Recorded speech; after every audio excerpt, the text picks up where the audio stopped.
gagawin ko agad ang procedure para luminaw sa inyo ang cause of death ni Mrs. Mercado. Salamat, Jonas, at pumayag ka. Hindi naman pwede na basta ko na lang pabayaan yung nangyari kay Tita Matilda. It is our way para mapatunayan na may kinalaman si Scarlett. Hindi yung si Isabel ang ituturo niya. Hello? Ate? Bumalik ka na agad sa ospital. Pina-autopsy ni Jonas ang biyanan mo. Paano mo nalaman? Sinundan ko si Jonas.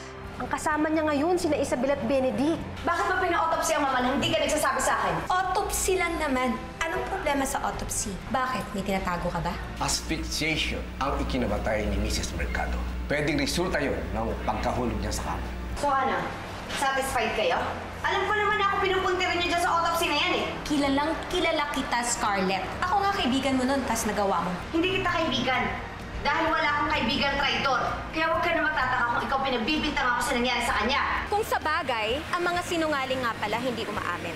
Lalo na ngayon, pera at dangal ang nakasalalay dito. Ay, correction, pera lang pala. Kasi matagal ka nang walang dangal. Kawawa naman si Catherine. Ikaw ang kasama niya. Eh di lumabas ang totoo. Na hanggang ngayon, dala mo pa din yung krusada mo. Inaamin ko. Mas gugustuhin ko si Catherine sa akin na lang. Dahil bukod dyan sa bulok mong matres, bulok din yung ugali mo. Walang hiya ka.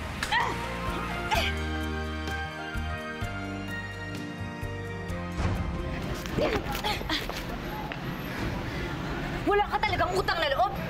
Oo, ikaw ang nagluwal kay Catherine, pero bayad ka nun. Noon pa man, pera na yung pakay mo sa kanya. Kaya huwag ka magmarunong, nakala mo kung sino ka mabuting ina. Kung naging mabuting ina ka kay Catherine, hindi ko siya aangkinin. Napakawalang hiya mo. Ni hindi kita nakitaan ng amor sa anak ko. Nakakahiya ka, Scarlett. Sana ikaw na lang namatay, hindi si Ma'am Matilda.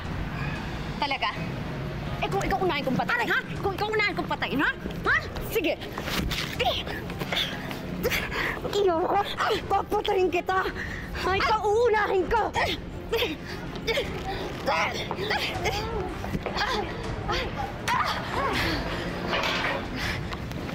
Sige. Ha? Patayin pala, ha? Gusto mo? Maka na yan! Ano? Ikaw ang uunahin kong patayin. Iha, tama na yan! Baka mapano yung sinasakal mo! Awatin niyo sila! Awatin mo! Iha ka! Sige! Sige!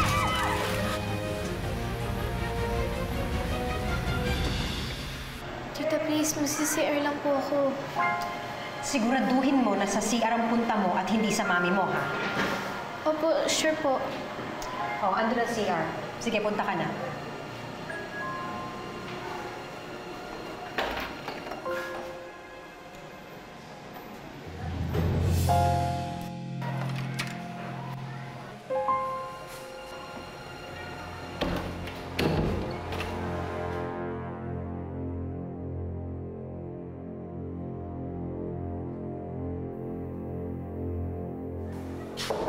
Catherine?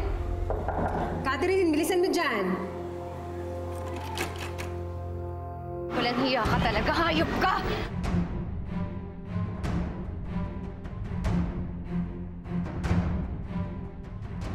Papatayin kita!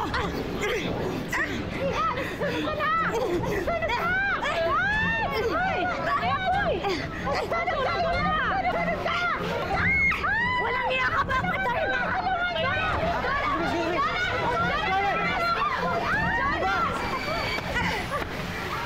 Ano ba kayong dalawa?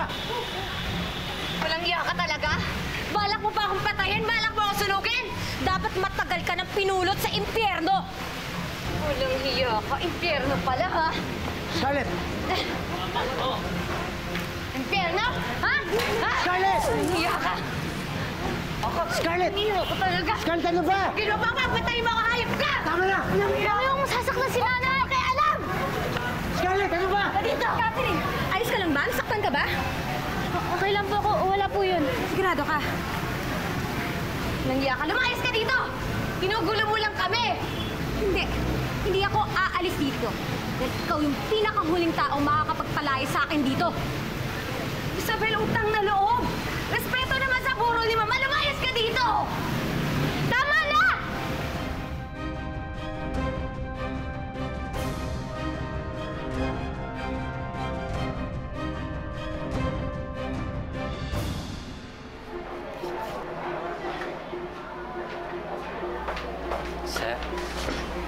Pinull out po kasi namin yung CCTV sa koridor para i-upgrade. Ano to, joke? Wala kayong CCTV footage? Anong klaseng ospital to? Sir, nasabi mo rin kasi na kailangan mo ng footage sa lobby. Maayos po ang CCTV namin doon. Ano yan? Pinaghintay niyo ako, wala nang pala kayo mabibigyan ng impormasyon sa akin. Ano to? Yan po yung printed copy ng footage namin. Ay, salamat.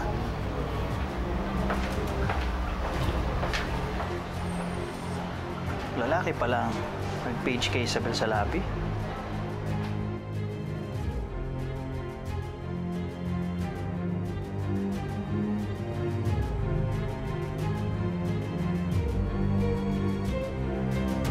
Pwede ba?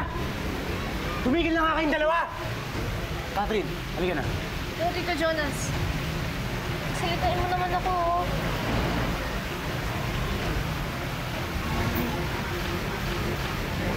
Ano bang gusto niyong dalawa? Maging mortal enemies for the rest of your life? Catherine, may choice ba ako? Sinugod niya ako, tingnan mo, oh! Nasunog na yung damit ko! Salitain mo naman ako, oh. Kahit ngayon lang, please. Sa nangyayari sa inyo, ako yung naiipit dito, eh. This is unfair. Wala akong choice kundi mapunta sa gitna nyo. Hindi naman ako yung may gusto maging surrogate child ako, eh. Kayo lang nag-uusap. Pero ano ngayon? Away kayo ng away? Tapos ako dito, hindi ko alam yung gagawin ko. Gulong-gulo na ako.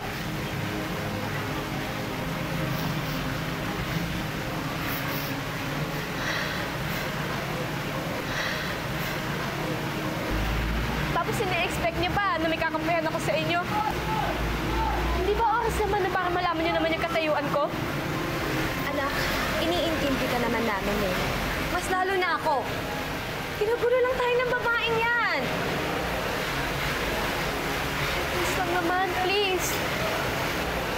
Mami, Nanay, huwag na kayo mag-away, please.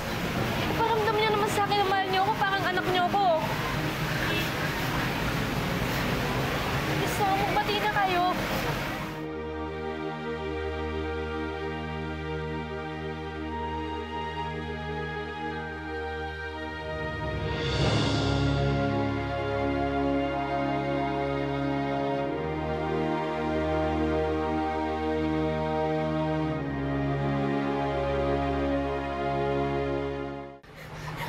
Mahirap po ba yung hinihingi ko sa inyo?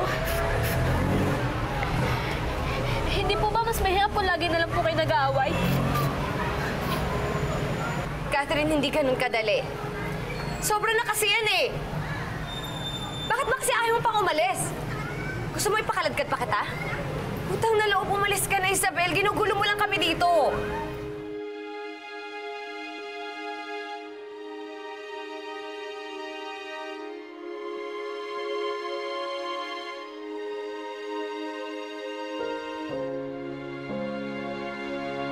Ayusin mo yung anak mo. Kailangan maging kakampi mo yan.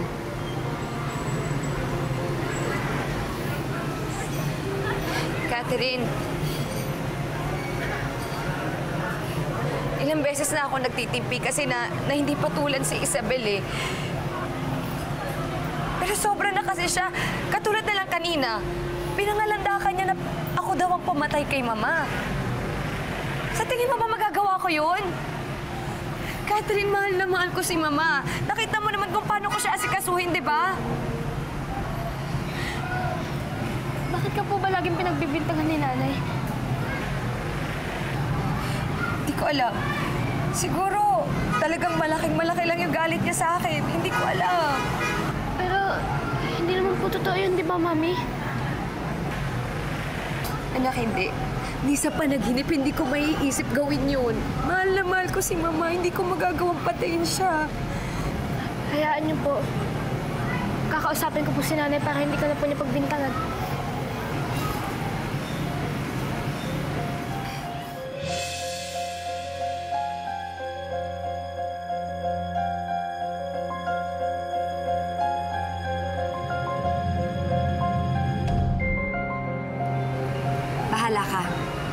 Basta ngayon ang focus ko ang lola mo lang.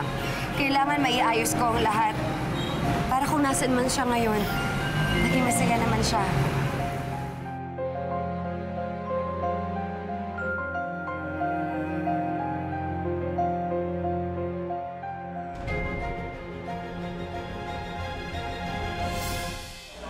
Yan yung picture na pinapaimbestigahan ko sa'yo. Hindi niyo po ba kilala itong taong to? Hindi ko siya kilala. Sige po sir, tatrabuhin ko ito agad. Sana mabilis. Kasi mahalaga na mahanap yan kaagad dahil yan ang magpapatunay na tama si Isabel. Na may kinalaman talaga si Scarlett sa pagkamatay ni Mama Tilda. Sige po sir.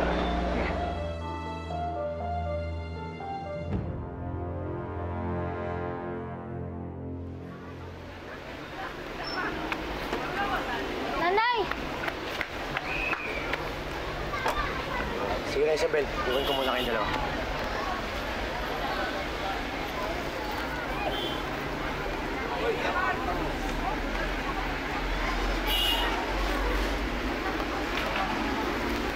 Anak, pasensya ka na kung nagkagulo kanina. Ayoko naman talagang makipag-away eh. Kaso, nag-iskandalo kasi ang nanay mo. Pero Nay, totoo po pinagbibintangan niyo po si Mami dahil sa pagkamatay ng lola ko? Inaamin ko naman yun, anak eh. Marami akong rason kung bakit ko nasabi yun. Meron kasing voicemail yung lola mo kay Tito Jonas mo. Pero, sabi naman po ni Lola yung pangalan ni Mami dahil sa Mami pinagsip sa kanya eh. Hindi lang yun.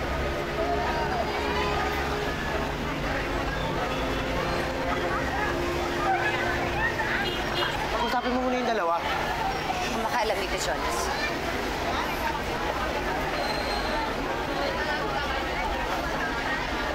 Sige, Isabel.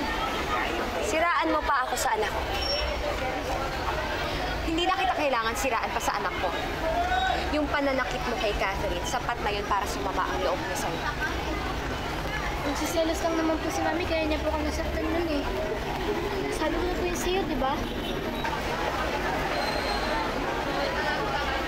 Dahil mas binibigyan kanya ng importansya kesa sa akin.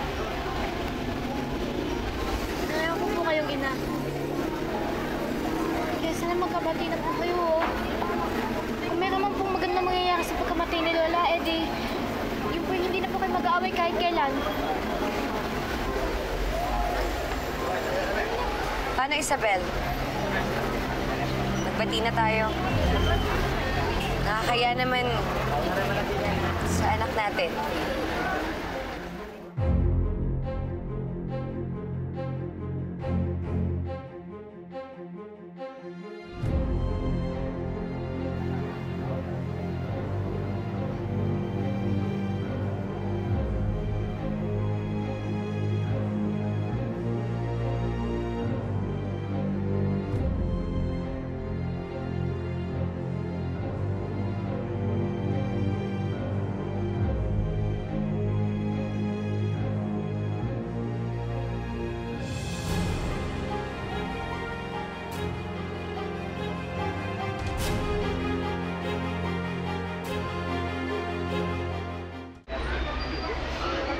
Thank you po. Kahit nakabuhol po na ganito si Lola, sobrang napasayod niyo po ako sa pagbabati niyo. Sana ito na po yung start ng mga pag-peaceful ng life natin, no? For sure po, matutuwa si Lola niyan pag nalaman niya pong magkabati na po kayo.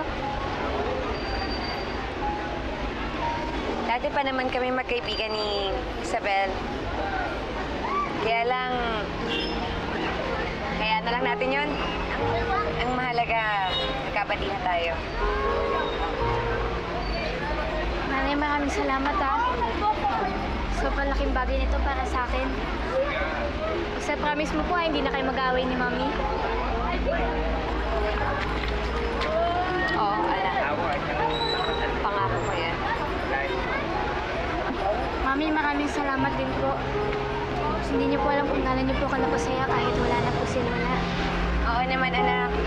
Mahirap magpatawad, pero naisip ko na lang na regalo ko na lang yun sa lola mo. Tsaka gusto ko na rin naman maibalik yung pagkakaibigan namin dalawa ni Isabel.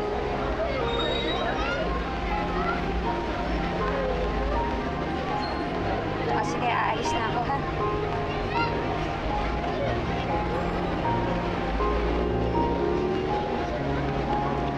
Scarlett, totoo ba to? Nakikipagpati ka na kay Isabel? Oo.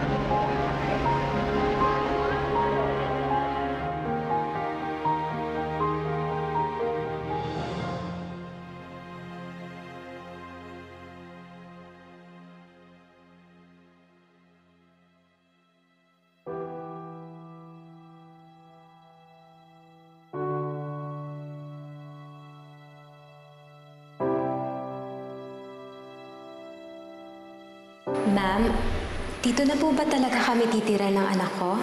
You're carrying my grandchild. Hanggat buntis ka, kami ang mag-aalaga sa'yo. I want all the best for my apo. Tanggapin mo na itong apartment na ito. At ako ang bahala. Lahat ng pangangailangan mo, ibibigay namin sa'yo habang ipinagbubuntis mo ang apo ko. Maraming salamat po, Ma'am Matilda. I think mas makabubuti kung sa bahay ka na lang tumira para na sa ganon natututukan namin ang pagdadalang tao mo at mas maaalagaan ka namin mabuti. Patawarin niyo po ako. Dapat po ngayon ipaubaya ko na po si Catherine po sa totoo niyang pamilya. Siya matagal ko nang hinihintay. Salamat po sa kabutihan niyo sa akin. Susuklian ko po yun ang pagmamahal ko sa apo niyo.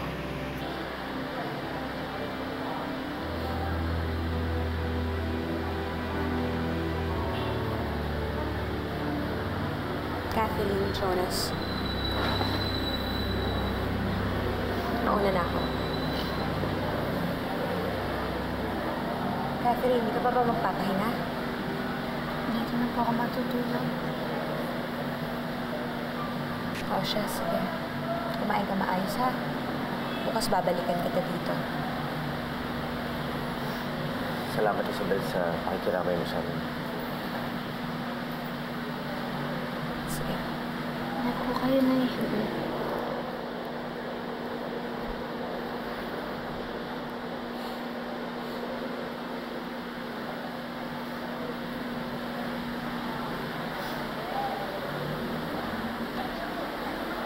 Isabel? Gusto ko lang sanang malaman kung totoo ba yung pakikipagbati mo kay Scarlett?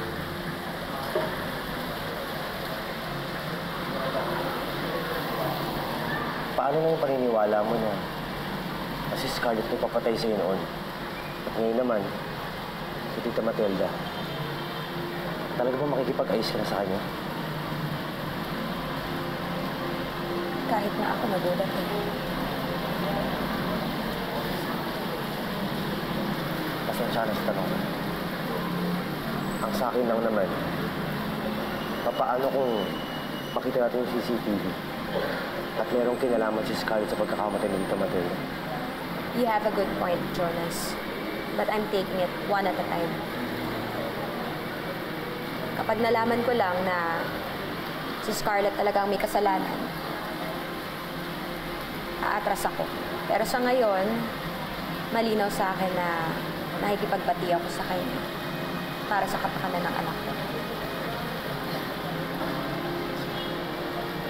Ingat ka. Sige.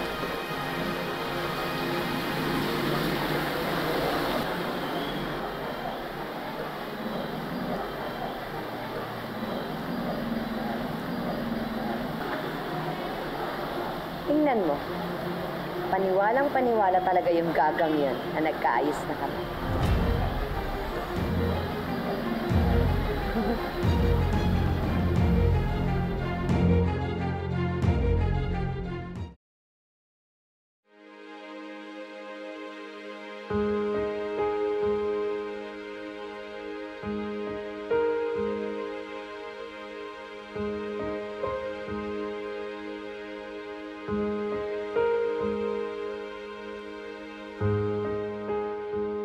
Bakit? Nasaan ba ang ate mo? Bakit hindi siya ang pumila dito? Nasa langit na po siya. Namatay na po siya bago po kayo panganak ng nanay ko. Nako, matutuwa po nito ang nanay ko. Ako, ang bibo-bibo mo naman bata ka. Siguro tuwan-tuwa sa yung nanay mo, ano? Minsan po, minsan hindi rin po. Lalo na po, pag makulit daw po ako. Apo, alam ko na kauuwi mo lang dito sa amin. Pero parang gustong-gusto ko nang lubusin ang oras na magkasama tayo. Kaya alam mo, nasa isip ko, magbabakasyon tayo.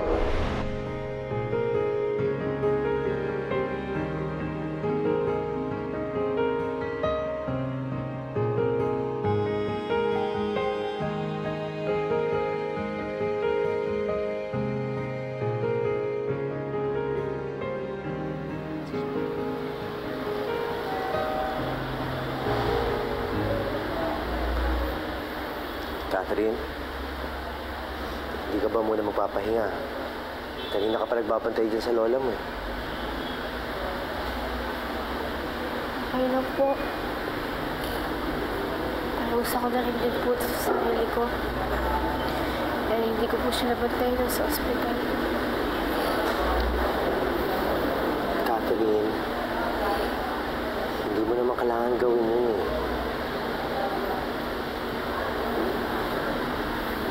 Naintindihan naman ng lola mo yun. Hindi pa nga na makapagpahinga ka. Ayaw mo magpahinga? Wala ba na po inibig si Lola? Gusto ko lang po siyang makasama habang nandito pa po siya.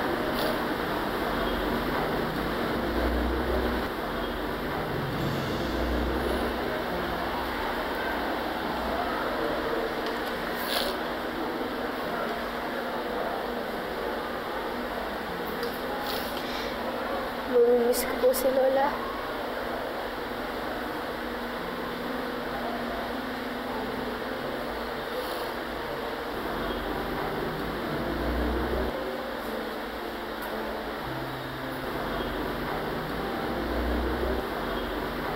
Hindi ko po siya makakalimutan.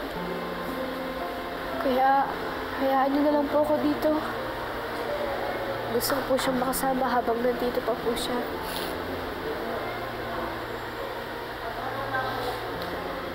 Sige. Pero kapag napagod ka at gusto mo pahinga, tulog ka lang, ha? I'm sure mas matutuwa ang lola mo kung nakakapag-rest ka.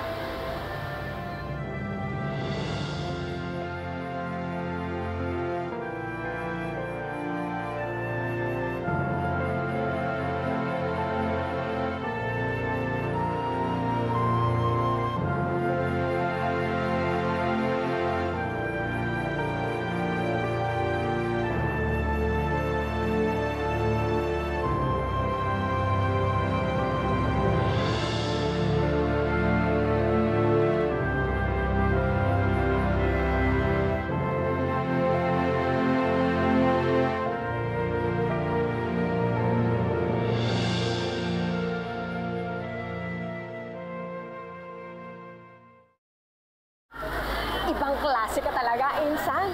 Palong-palong sila sa drama mo, lalong na yan si Isabel. Oh, nakita mo ba yung pagmumukha ng babaeng yung kanina? Parang ayaw pa makapagbati sa akin ng gagang yun. Alam mo, gusto ko talagang lamotakin yung pagmumukha niya. Sura naman niya. Nagulat nga ako eh. Akala ko, magpapaawa effect ka lang kay Catherine kanina. Yun pala, makikipagbati na yung Pilipinas sa China. Gaga siya. Wala siyang kaalam-alam na paraan ko lang yun para makuha ko yung loob ni Catherine. Tandaan mo, Patrick. Wala na si Mama. At si Catherine na lang ang tanging susi sa kayamanang makukuha ko.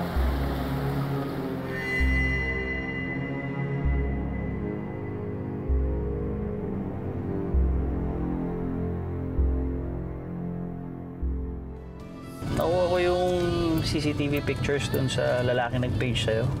Wala akong nakuhang footage na nagpapatunay na nasa hospital si Scarlett nung mamatay si Mama Matilda. Benedict, pwede ba tigilan na natin si Scarlett? Baka gutom lang yan. Kung ano-ano pumapasok niya sa utak mo, kung ano-ano pinagsasabi mo. Ginagawa ko to para kay Catherine. Kapag nakita ni Catherine na malinis ang intensyon ko sa pakikipagbati ko kay Isabel, saka ako naman sisirain, pailalim si Isabel sa kanya. At si Isabel ang kamumuhian niya? Mas madali ko rin makukuha ang yaman na para sa kanya. Kaya dapat mag-ingat ka. Dapat si Catherine ang huling makakaalam ng mga plano natin kay Isabel. Ang plano nyo? Anak kay... Gusto ko pa rin ituloy yung pag-iimbestiga sa pagkakamatay ng tita ko. Pero kailangan ko yung tulong mo sakaling pigilan ako ni Isabel. Dahil talagang may duda pa rin ako kay Scarlett.